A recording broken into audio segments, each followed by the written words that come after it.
Hello, class. Welcome back to BUS352. Today, we're going to be covering descriptive statistics. We have covered thus far chapters 1, which basically dealt with defining business statistics. Chapters 2 covered collecting, organizing, and visualizing data. Chapters 3 now, we're actually starting to get into the analysis of our data. Are you ready for this? Hopefully, what we're going to do today makes sense. But in your mind's eye, what we're asking you is to find the most effective and efficient way of doing business and get it done.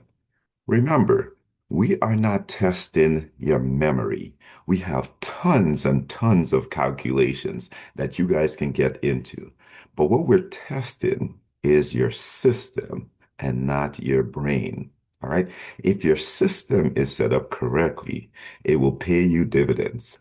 But man, if your system is not set up correctly, you're gonna struggle. All right. So we're gonna have a whole bunch of calculations. But what your job is to do is to find the most effective and efficient way of doing it, and then being able to replicate that over and over again. Welcome again. All right, so let's jump into chapters 3. What I want to do for chapters 3 is I want to share my screen. And I'm going to do a quick lecture, and then we're going to knock out this homework as quickly as we can. Let's go. Let's go. Let's go. All right. So once again, my head is going to be in a swivel. All right. I got multiple screens. All right. I'm going to share my screen with you, and then we're going to actually get into this for today. All right. This topic of descriptive statistics. All right. So let's share my screen with you. All right. Hopefully you can see my screen, descriptive statistics. All right, let's jump into this. Now, with descriptive statistics, we're dealing with numbers. We're dealing with some kind of analysis, some kind of calculations to help us make informed decisions. Imagine for but a second, we had all these servers here, and we wanted to find the average of something within these servers. It would take a redonkulous amount of time to find the average of just one server. Imagine we wanted to get all of these averages. We want you to find the most effective and efficient way of doing business. What we're saying is, can you find a system that can calculate all these averages in a quick and efficient way? We believe you can. And that's what we're going to show you today. Don't get tied up in the granular work. Find the most effective and efficient way and get to it. All right. So, from a Christian worldview perspective, I want to ask this question, and you can answer this to yourself. Is there a book in the Bible that deals with numbers? Yeah, that's funny. All right. If you know, you know. All right. Yes, there actually is a book in the Bible that deals with numbers, the book of Numbers. Some of you guys have read the book of Numbers, some of you have not. All right. So, what I want to do is provide you a quick snippet into the book of Numbers and what the book of Numbers is all about. All right. And then we're actually going to jump into our lesson for today. All right. So, let me find that screen. Um, Go here. All right. And we'll go to the book of Numbers. The Book of Numbers gets overlooked, partly because it has a really boring name. Which is a shame. In the Hebrew tradition, the book's name is Bamidbar, which means in the wilderness. And it's an epic travelogue about Israel's journey through the desert on their way to the land promised to Abraham. Now, this pilgrimage should only take about 2 weeks on foot. But instead, it takes them about 40 years. That's crazy. It's practically half of someone's lifetime. Yeah, it's a very long camping trip with lots of interesting stories, but let's remember, it's most helpful to back up and start with how this book is designed. Right. So the book is broken up into 5 sections. There are 3 wilderness locations, broken up by 2 road trips that link all the pieces together. The first wilderness section is Mount Sinai, right here on the map. And then in the second section, they travel to a region called Paran. A whole bunch of things happen here in the wilderness of Paran. And then in this fourth section is Israel's road trip to Moab. The book ends with a large section in the wilderness of Moab, right across the Jordan River from the Promised Land. Now, through all of these sections, the storyline just flows like a gripping dramatic movie. Everything starts great, but then the trip goes horribly wrong, and it all ends with the final redemptive moment, the surprising act of God's grace. So let's jump into the story. All right, so we're going to pause it right there. But what we want you guys to do is actually, if you want to find out more about the Book of Numbers, you can actually go into the PowerPoint and find out the story or Google it. All right, go to YouTube. You'll be able to find the story of Numbers. But did you hear the Book of Numbers basically represents a transition point? The children of Israel were in bondage for 400 years, and the Book of Numbers is that transition from bondage, from slavery, into the promised land.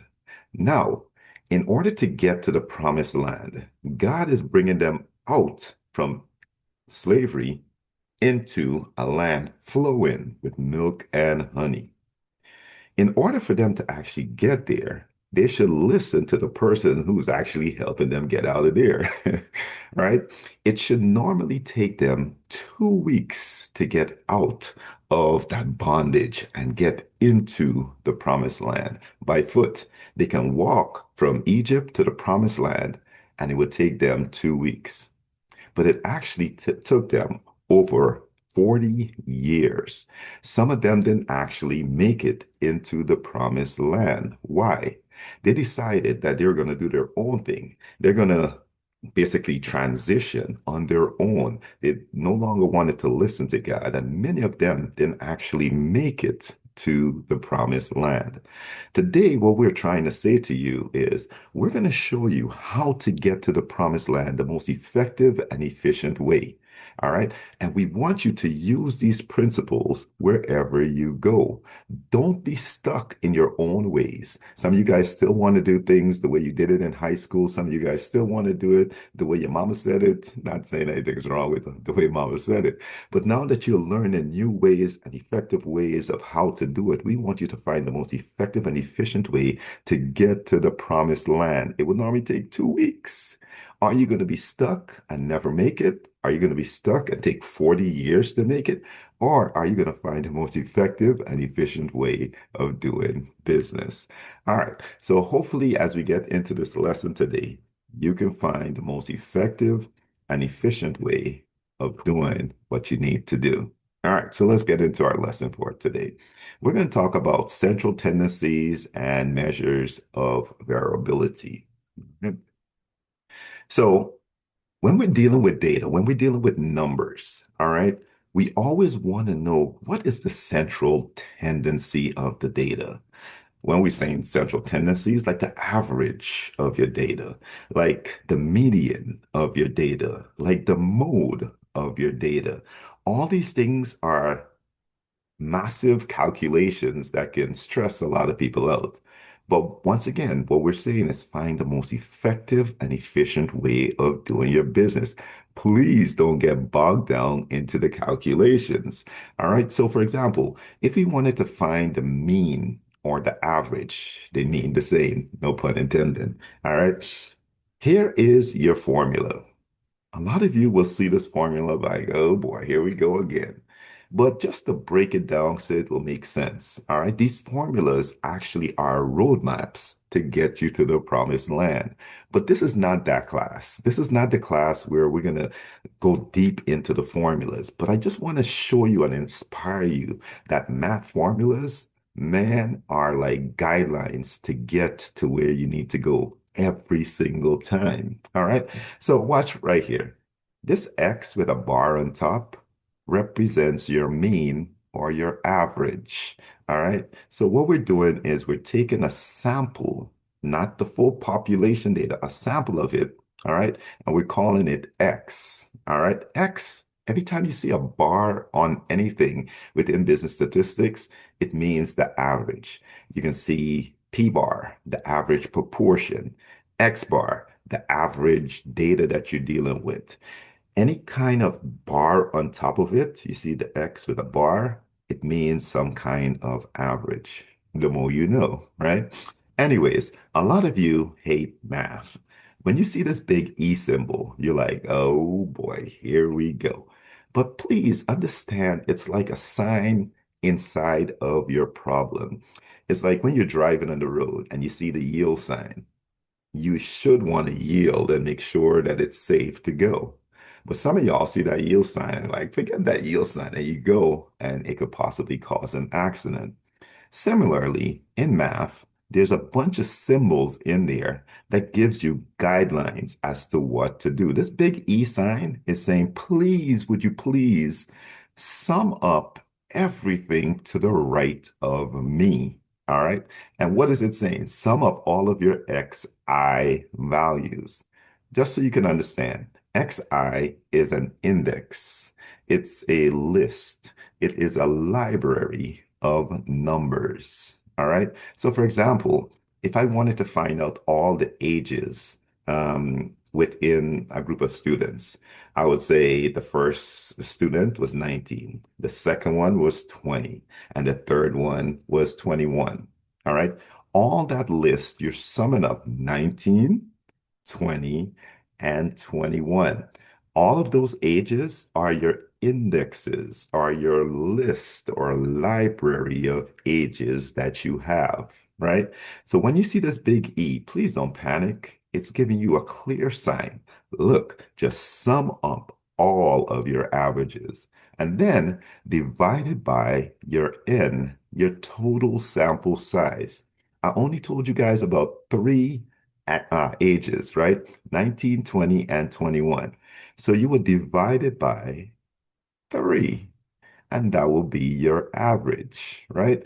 I love math. Math clearly tells you what the answers are going to be. You just got to find out and understand the system. Once you get the system, you should get the results that you're looking for. All right. But this is not that class. This is not math class. But I hope you get excited about math because, man, you can learn so much from it. It never changes. Once you get the concept, you should get the answers every single time. But in this class, we want to find the most effective way of getting your averages. We want to find the most effective way of getting your median, the middle number. All right. So for the ages 19, 20, and 21, your median is the middle value, 20. Or if we did 19, 20, 21, 20 is your middle value. Now, please understand that you must put everything in an ordered array. All right. We want to make sure that everything starts from the smallest to the largest. If you have a whole bunch of numbers that is confusing, make sure that you put it in an ordered array from smallest to largest. All right. The mode. Which number shows up most frequently? Let's say we had 19, 20, 20, and 21. This time we're doing four ages, right? 19, 20, 20, and 21. 20 shows up twice. So the mode in this example would be 20 because 20 shows up twice. Now, if we just had 19, 20, and 21, you will see no modes, the more you know. All right. So now let's get into the next one, the range. The reason why we want to find a range is how spread apart, what is the range of your data? So this is why we want to put things in an ordered array, all right, from smallest to largest, and the range is your largest value, let's say 21, all right, minus the smallest value, 19, and that is the range of your numbers. Yeah, yeah. All right, good, good, good. If we want to find the sample size, all right, or the variance, the sample size of your variance, it is represented by S squared. Here is your formula. Now, we're not going to get into this formula, right? But once again, you see that big E symbol? It's saying, please, would you please sum up all of this stuff right here to the right? Yeah, yeah. And then divide it by your sample size minus 1. And that is represented by S squared. All right. But here's a note to self. The variance and the standard deviation both mean the same thing. The difference is the variance calculation doesn't make sense to our human brain. All right. When we do it, when we square root the variance and we get the standard deviation, it makes more sense to our human brain. Now we're like, oh man, this standard deviation makes more sense. The standard deviation and the variance is the spreadness of your data. How far apart is it spread apart from that middle value? All right. And the standard deviation makes more sense to our brain. So 19, 20, 21. All right. You would say that the standard deviation, the spreadness between the data from the middle point is about one. Am I making sense? So how spread apart is your data? All right. So now we're going to get into this last part, the coefficient of variation. Right here, you're going to see the calculation. All right. What this is checking different variations to see which one is better or which one is worse. All right. So all these calculations, can we calculate all of these in a quick and efficient way?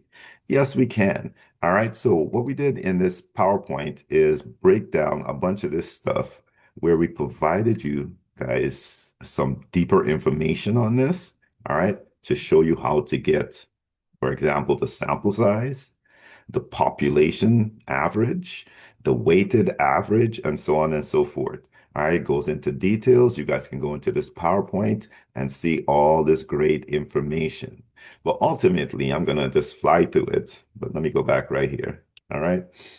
Um, you guys also want to know that data can be broken down into quartiles. The first quartile, the second quartile, third quartile, fourth quartile. These are called your quartiles, the more you know. All right, and here are your formulas. How do you calculate the first quartile? Bam. How do you calculate the second quartile? Third quartile. All right. But here's a note to self. There's something called the interquartile range. That is the middle of your quartiles. What does that mean? It's your Q3 minus your Q1. So here's your Q1, here's your Q3, here is your interquartile range, the more you know. All right. So we gave you guys a whole bunch of this information right in here. All right. What I want to do is kind of then jump into the other PowerPoint for chapters 3. So let me escape out of this. All right, get back to our class. Great. And give me a second. Let me get my hand on the swivel here and grab parts 2 of this PowerPoint.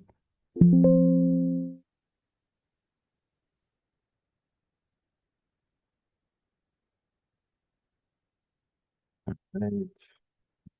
That. There's a whole bunch of calculations, but ultimately, can you get to the promised land? All right, so give me a second. I'm going to maximize this. All right, let me grab my laser. All right, here are all your formulas, all that good stuff. All right, this is my second PowerPoint for chapters 3. Once again, this is because there's a lot of data. Can we find the most effective and efficient way of doing business? All right, great. Yes. In Excel, we're going to show you guys how to calculate those averages. For the mean, for the average, the formula is equals to the average. All right. If you want to calculate the standard error, here is your formula. We're going to be doing formulas to the left, and we're going to do the work to the right. All right. But in Excel, you see how you did all that crazy stuff to find the averages, to find the standard deviations, to find the variance. We're going to show you how to manually do it in Excel.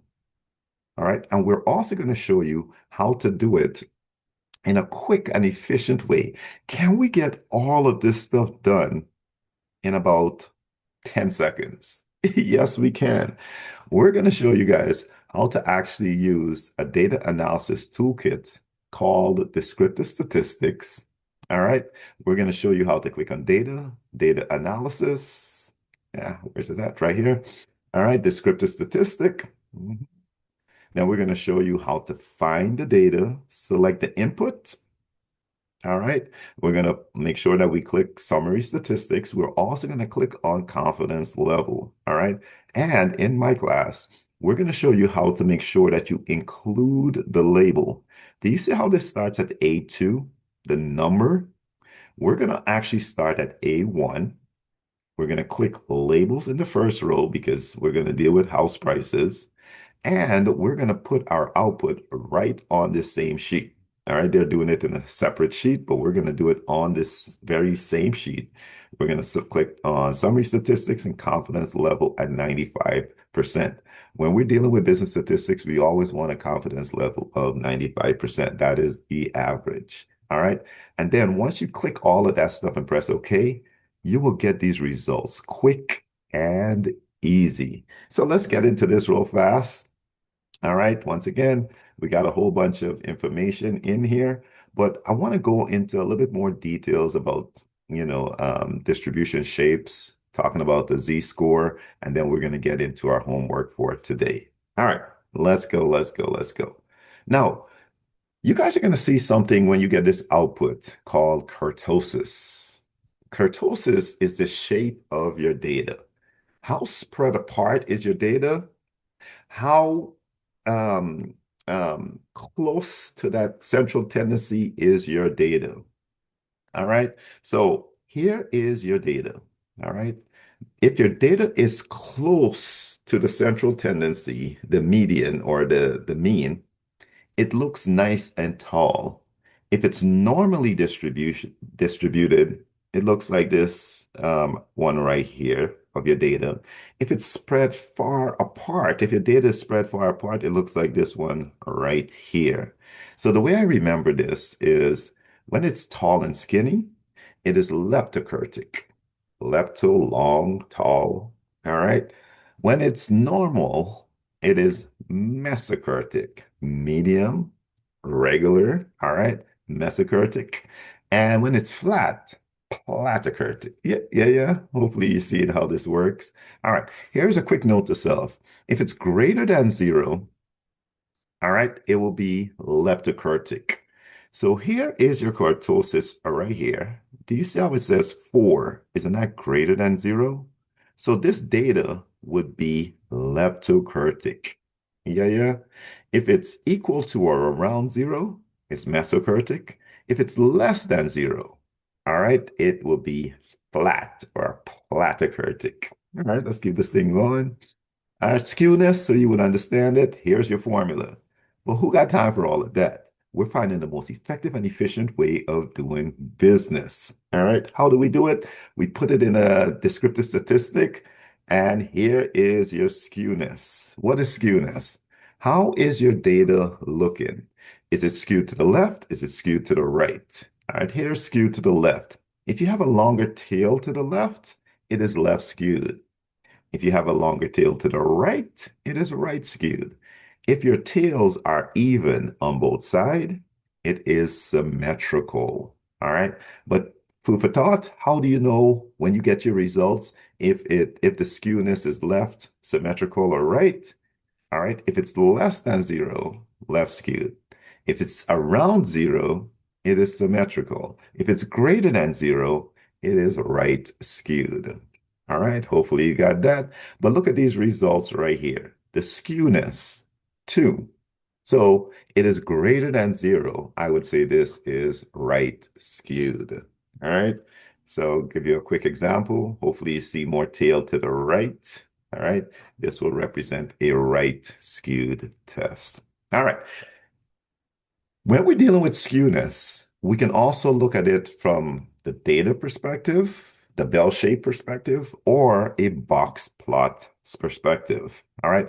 At the very first tip, this is your lowest number. When you put numbers in an ordered array, this is your very smallest value. All right. When we're dealing with a box plot, that very first line is your smallest value. We can also break them down into quartiles.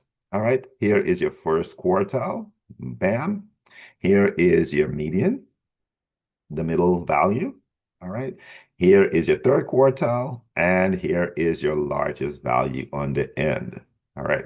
So the way box plots work, remember, we're dealing with the interquartile range. All right. This inner box is your interquartile range. If there's more space to the left, it will be considered left skewed for your interquartile box. Yeah, yeah. If they're even on both sides, it is symmetrical. If there's more space to the right, it will be considered right skewed. Yeah, yeah. All right, good, good, good. All right, so you just looking at this, you can tell this will be left skewed. There's more tail to the left. All right, let's keep this thing pushing. Last but not least, I want to talk about z-scores. We can take any set of numbers and make them standard, standardized a value. Z-scores are good because you can take 19, 20, 21. All right. Find the averages and make them a standard number. With these standard numbers, you can tell if there's any outliers, if any of your numbers are outliers. Outliers are from -3 or less or +3 or greater. All right. So we're going to standardize any set of numbers. All right. Now, please note that the mean, the middle value, all right, is, and once we standardize it, will be equal to 0. All right. We're going to find the averages. All right. Once we get the averages, then we can calculate the z-scores. All right. So we have our individual value, we have our average divided by our S, our standard deviation, and we're going to be able to calculate the z-scores for any number. Is this number less than 3? If it's less than 3, it will be considered an outlier. Is that number 0? That will be considered the mean. Is that number greater than +3? That will be considered an outlier. All right. So we're going to be using this calculations and we're going to show you guys the fastest and most effective way of doing it. Yes, we can do this in Excel. We'll show you guys how to do that. Here's the formula once we get into the homework for today. All right. So ultimately, let's say we were to have these numbers right here. All right. Number of students in class, 46, blah, blah, blah, blah, blah, blah, blah. All right. We calculate the z-scores. Here are your z-scores. We standardize each one of these numbers to get the z-score. Once we have the z-score, is any of these numbers less than -3? No. Is any of these numbers greater than +3? No. So none of these numbers are outliers. Does that make sense? Now that you have that concept, we can jump into this homework for today. Let's go, let's go, let's go. If you would, please go to the Trello board. All right, let me go to this. I'll go to the Trello board. All right. In the description below, you'll find a link to the Trello board. Go to the Trello board and grab your Excel for today. What am I saying? All right, here's my Trello board. Once again, the link is in the description below. All right. Please go to chapters 1 through 4, Excel templates link. Once you click on it, you can scroll down. You'll see chapters 3. Click on this up arrow. In here, we're going to have the most updated Excel versions for you all. All right. So it may be different today than it is tomorrow as we find different changes and stuff like that. We're going to update these templates. But just click on this up arrow, download your Excel, please. All right. So I've already had mine downloaded. Let me grab it. All right. And what we're going to do is we're going to start off with 03.001. All right. But before we actually start there, please save your Excel file. What am I saying? Please, once you have this, some of you, for my Mac users, you're going to see this as a read-only file. All right. Some of you guys are going to see read write, but it's going to say enable. Enable it, but save it. You will need these for your exam. All right. So I'm going to go File, Save As. What we're recommending is that you put this on your desktop. Browse. All right. This may take me a minute because I'm on Zoom. All right, slide this over here. I'm going to click on my desktop. I'm going to find my BUS352. If you do not have a BUS352 folder, all you need to do, you'll see new folder, create a new folder called BUS352. All right, I'm going to click in there. All right, and I'm going to drop this right in there. All right, so I'm going to do save as. All right, and save your Excel. You do not need to turn these Excel in. These Excel are for you. All right, this is your system that we're going to test to see if it's working correctly or not. All right, once you have that, please go into Halo and grab, let me find that. All right, I'm going to go back into Halo. And what we're going to do is we're going to go to chapters 3. All right. Some of you guys, your chapters 3 is under week 3. It's under week 2. Wherever it's at, find your chapters 3 in the calendar, all right, of your class, and just click it and open assessment. All right, click it, open the assignment. All right. And we're going to knock this out as quickly as we can. Mhm. All right, don't forget, Cengage is going to be somewhat slow. Be patient with it. All right, let it go through its thing and load. All right, as that is loading, the way I like to do my Excel and my Cengage is dual screen. So please make sure that you do dual screen. I'm going to get into the assignment. I'm going to slide this over to the left in my case, and I'm also going to get my Excel to the right. Yeah. Please work in dual screen so you can do this much quicker and much more easier. All right. So in this first one, it's 03.001. Please click through until you find 03.001. All right. Right there, not too bad. All right, that was quick and easy. All right. So right off the bat, this says the interquartile range is the difference between what? All right. Remember, we can take data and split them up into quartiles. The interquartile range, isn't that between the first quartile and the third quartile? All right. Once again, you have unlimited check your works. So once we had this, first and third quartile, check your work. Yes, sir. All right. Make sure that on Excel, all right, first and third quartile. Great. I'm going to click it. All right. But please make sure that you ratify this. Now, I don't want to mess with this because I feel like it's going to mess me up once I click it because I'm on Zoom trying to do Excel and Cengage. It's taking up a lot of my computer resources. But all you need to do is click on under the Home tab, click on this red font color right here, all right, and change it to red. Document it, please. All right, make sure that everyone knows that this is the answer on your Excel. All right, I'm not going to ratify it, but please make sure that you make this red. All right, good. All right, let's move on to 3.06. This will be on your exam. I'm going to smallify this just a tad, all right, so I can see the entire data set that I need to enter. But please click through until you find 3.06. Yeah. All right, here we go. Here we go. Your job is to enter these numbers manually. Now, take your time. All right. Each one of these, take your time with them. And remember, if you want to go from left to right, hit the tab button. All right. It moves it over to the right. If you want to go down, you press the enter or return button. All right. So I got mine.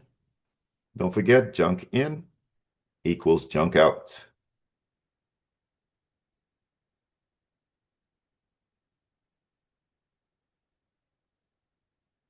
This will be an exam question, So please make sure that you take your time, type in these numbers correctly, make sure that your system is set up correctly so that you can get the correct results every single time.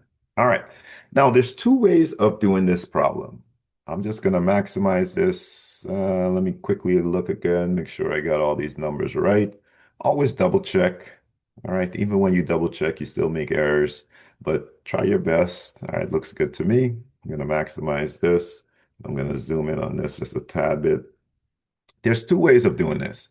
You can do this using the descriptive statistic. All right. This way will actually take much longer, and some of you guys will not remember it. All right. So what I've done is I've showed you the most effective way of doing it is by doing it this way. All right. So we're going to do it this way. And if I were you, all right, so you don't get confused, all right, you can delete this, all right, and just delete this. All right. All we're going to focus on is this area right here. All right. So first, they want to find the mean, the average of these numbers up here. It's too easy within Excel. Now you can use the calculations. Remember, it was the sum of your xi divided by your n. Or you can use this guy right here. But remember, when we're dealing with these templates are not perfect. You have to make them perfect. We put mean. If you actually try to calculate in Excel using mean, there's no formula for mean. The mean is the average. Please, if you would, change this mean to average, all caps. All right. Now you can work this correctly. I'm going to copy this, Control C, Command C to the right. All right. Let me zoom in so you guys can see this a little better. Make sure that this says average. Copy all of this, Control C, Command C if you're a Mac user. Double click to the right. You'll see the cursor blink in. Paste that formula in there. All right. And double click on range. Double click on it. It highlights range, and we're going to do all of these numbers. Click and drag. Yeah. Press enter. You will have your average. All right, good. We're going to work on the decimal place here in a second, but let's go through the rest of these. The median, copy, paste, double click on range, highlight all of it, press enter. The mode, here's your formula, copy, paste, double click on range, grab it all. All right. And how many times does your mode show up? Here's your formula, copy it. We're going to paste it over yonder. Double click on your range. It highlights the range. And we're going to click your ranges or all of these ranges, the range values, all of it. We're going to double click on your mode. And we're going to click on your mode's value right here. All right. Once you have that, you will be able to see what number shows up most frequently. All right. So I'm going to press, before I press enter, if I eyeball this, I see 50. All right. 50 again. All right. 50 again. Good. 50 shows up most often. So if I press enter, it shows up 3 times. Yeah. All right. The more you know. So what we're going to do is I'm going to slide this back over, make that smaller so I can see it. Slide over just a little bit. All right. They want round your answers to 2 decimal places. All right. So what I'm going to do, if I were you guys, all right, I would take, I would select, click in the middle of the cell, drag all the way down, and make all 3 of these 2 decimal places.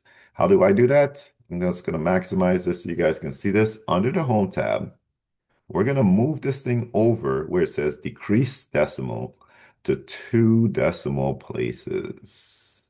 Yeah, just in case those numbers change, the median, and the mode, we're going to make sure that those are set to 2 decimal places. All right. So you plug in your numbers, check your work, make sure you're good. Yes, sir. All right. Then you can put in 57. Check your work. Outstanding. Good work. All right. So with that said, let's move on to 3.24, please. 3.24, same kind of concept. Find it.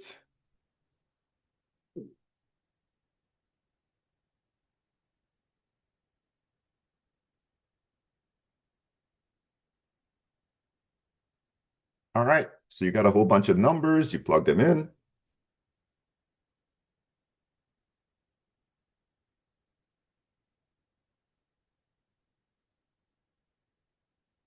All right.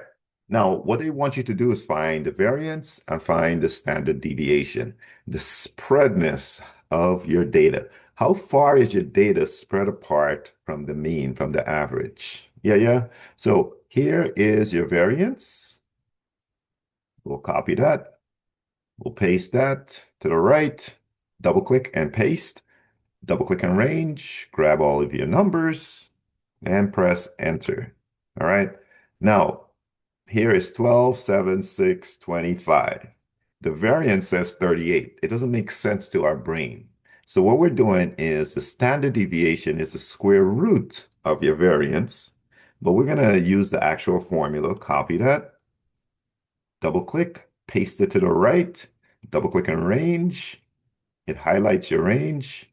We're going to grab all of this, all right, and press enter. All right. Now, these numbers are basically from the mean about 6 data points away. All right. So that makes more sense to our human brain. All right. From the mean, 6 plus or minus, that makes more sense to us. All right. So they want 2 decimal places for this guy. Move it over to 2 decimal places, please. All right. 2 places after the decimal, and then we can plug in our answers. Check your work. Hopefully you're saying too easy. All right, we put the formulas to the left, do the work to the right. We make sure that our formulas are right. It is your responsibility to make sure that that is correct. All right, let's go to this guy right here, 3.027. Bam. A 5 number summary. This is when we're dealing with box plots. All right. Consists of what? All right. Remember, the first value is your minimum, your smallest value. All right. So I got minimum. All right. So it's either going to be this one or this one. The last value is the maximum. All right. And the question is it the mean or is it the median that you're dealing with for the 5 number summary? All right. So once again, if you're not sure, check your work just to make sure. But we're dealing with the median. All right. So on your Excel, please check this. If you're a Mac user or Windows user, please ratify this. All right. Go to the Home tab. You'll see font color. Please ratify it. I'm not going to do it on this one because I don't want my system to freeze. All right. So I got that. Good, good, good, good, good. All right. Check your work. That's checked. Great. All right. We got 4 more to go. Let's do this. Let's go to 3.35, please. 3.35. Where did I see that? All right, 3.35. Please enter your numbers as you see them. Do you see these numbers right here? Please enter your observed values. All right. What we're checking for is, can we make these numbers standard? All right, as an actual z-score. Here's your formula. All right. And then is any of these numbers an outlier? Is any of these numbers once we standardize these values, less than -3 or greater than +3. All right, let's go to work. Let's check it. We're going to do the average, right? What I'm going to do is maximize this so you guys can actually see this a little better. I'll zoom in on here. All right. You could do a descriptive statistic, but all we're going to do is the most effective, efficient way is this way right here. I'm going to copy this. I'm going to double click and paste it to the right. Double click on the range. It highlights the range. And then now I can click all of my numbers. All right. That's my average. Here is my standard deviation. Double click, paste, double click on range, grab all my numbers, press enter. All right. And when you press enter on that last one, automatically your Z-score is going to show up right here. So if I double click on this first Z-score, you're going to see the standardized formula in Excel. All right. And you're going to see this static dollar dollar. In your mind's eye, every time we see something dollar dollar, we need to just drag that formula down. It makes no sense to keep doing this calculation over and over and over again. We're going to drag that thing down. All right, so I'm going to go to the bottom right of this, drag it down. Boom. I have my answers right there. So I'm going to slide this back over to the right. All right, and I'm going to plug in these numbers. If you have a negative, please plug it in as negative. All right, and if you want to just check just to make sure you're good, check your work. All right, so plug in all of these.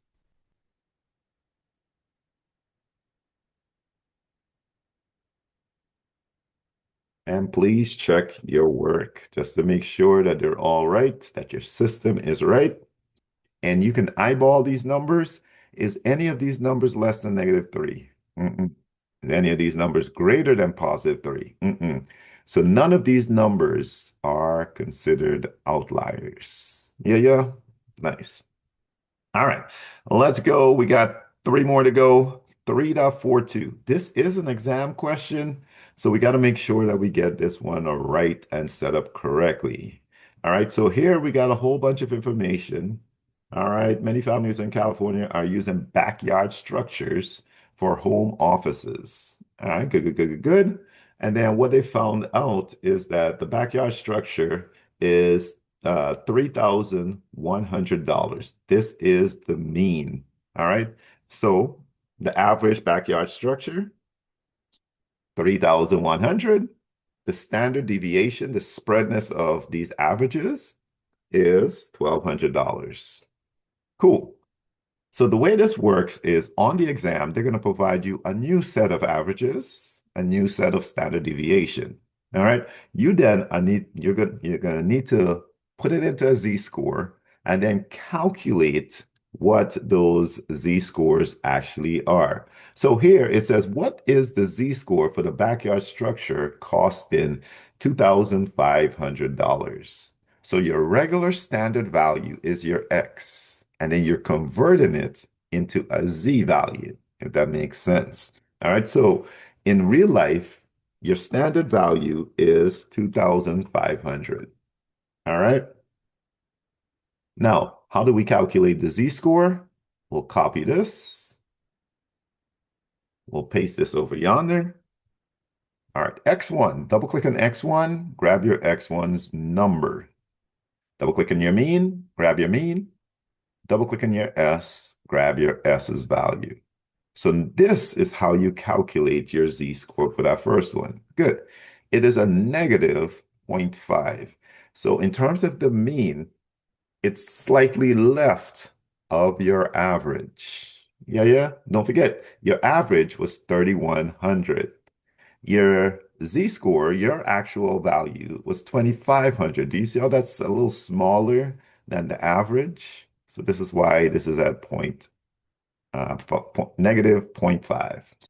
All right, this guy right here. So I'm going to plug in this number, -0.5. Check your work.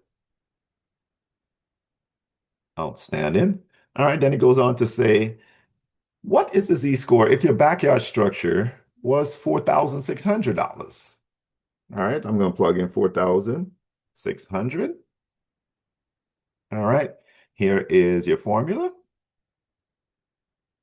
When we want to standardize 4,600, how does it compare to the mean? Double click on your X2, grab your X2's number. Double click on your mean, grab your mean's number. Double click on your X or your S, grab your S's number. All right, so hopefully you're seeing that 4,600 is bigger than 3,100. All right, it is basically 1.25 away from the mean if you standardize this value. Check your work, make sure you're good. Yes, indeed. All right. Automatically, you should have this next answer right here. If you double click on it, you'll see it is the absolute value of this. So that's what they want you to enter right here. So let me get off of this. Give me a second. The absolute value. So it is the positive value. They don't want the negative. They just want the positive value. So in my case, it is 0.5. Check my work. Yes, sir. All right. For down here, it's going to be 1.25. The positive of 1.25 is still 1.25. All right. Because this first one was negative, we will put below. All right. Manually type in below, please. All right. This one, since it was a positive 1.25, it is above. Hopefully that makes sense to you, below and above. All right. Is any of these numbers an outlier? No, man, neither is an outlier. If I were you on your Excel, I would type that in.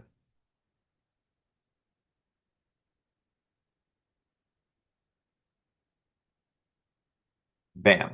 All right, check your work just to make sure you're good.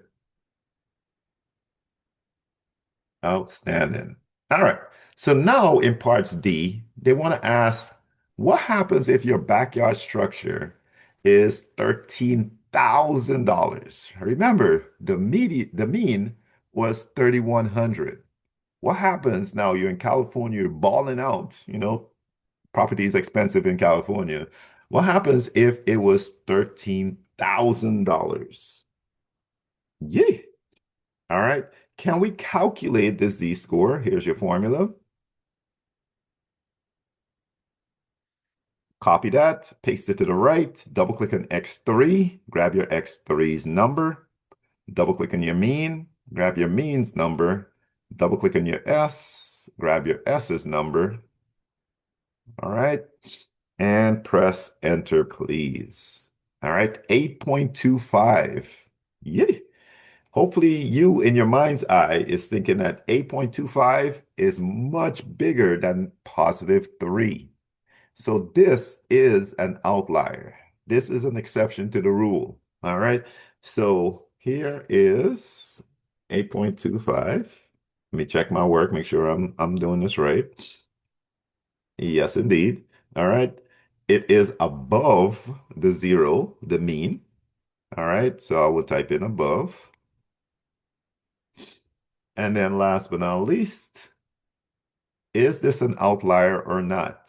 It is an outlier. I will just type in the word is.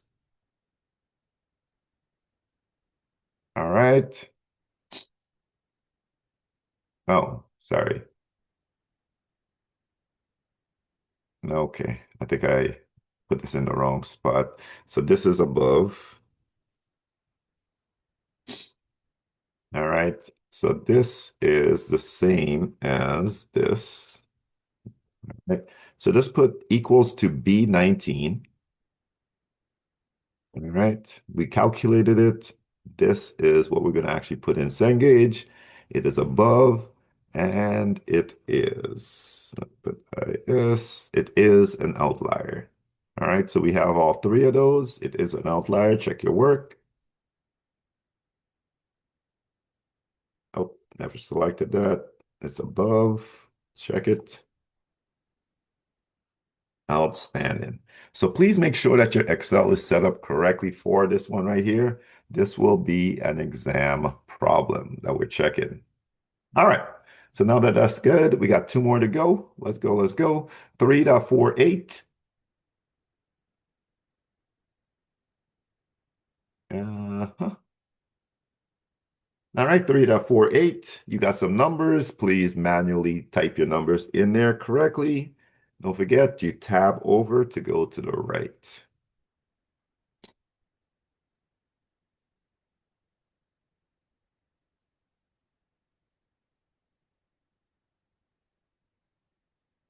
All right, you got your numbers in there.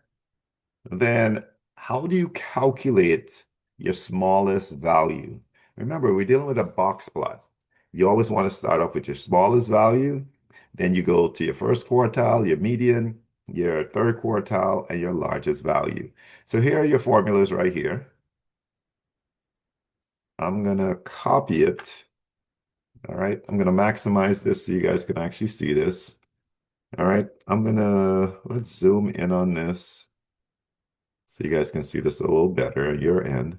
All right. So copy the formula, copy all of it from the equals to sign, double click and paste, Control V, Command V, double click and grab it all. And hopefully you can eyeball this and see that your minimum number is 5. Once we do enter, yeah. All right. First quartile. Grab this formula, paste it to the right, double click and range. All right. And then you see comma 1. The 1 represents first quartile. We'll use that same formula. If we want the second quartile, we'll do comma 2. If we want the third quartile, comma 3. The more you know. All right. Good. Here's my median. Here's the formula. All right. So here's the food for thought. If you then double click on it and it shows up like this, just double click on it again. All right. When you double click on it, it will give you the formula. Now you can double click and range, grab the ranges values. All right. Third quartile. You see it ends in comma 3. Grab your range. All right. And then last but not least, here is how to find the largest value. Copy that. We're going to paste that. It is already selected for you. Press enter. Great. So your smallest, your first quartile, your median, your third quartile, and your largest value. And here is your interquartile range. Yeah. All right. So how do we actually do a box plot? I'm glad you guys are asking this. All we do is click on, we select our data, click on insert, and look for, yay, I believe it's this guy right here. You see this little box thingy right here? Click it. And we're going to select where it says box and whisker. Click it. All right. If you go to the top right, you can drag it down right underneath here.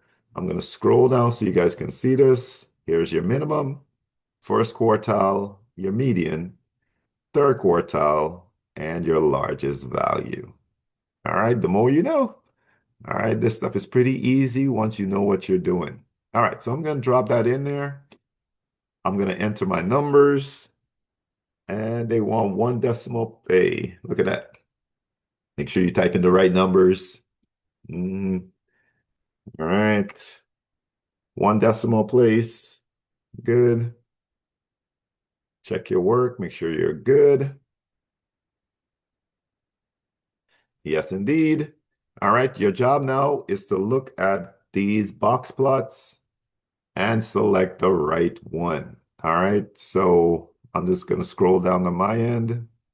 All right, so I got more space to the right. If I were to twist it, so this will be right skewed, if that makes sense. Anyways, it's going to be either this one or this one. All right, so this one is a negative, or actually it's just 5. All right, but my median is 10. So it will more look like C on my end. I'm just going to select C.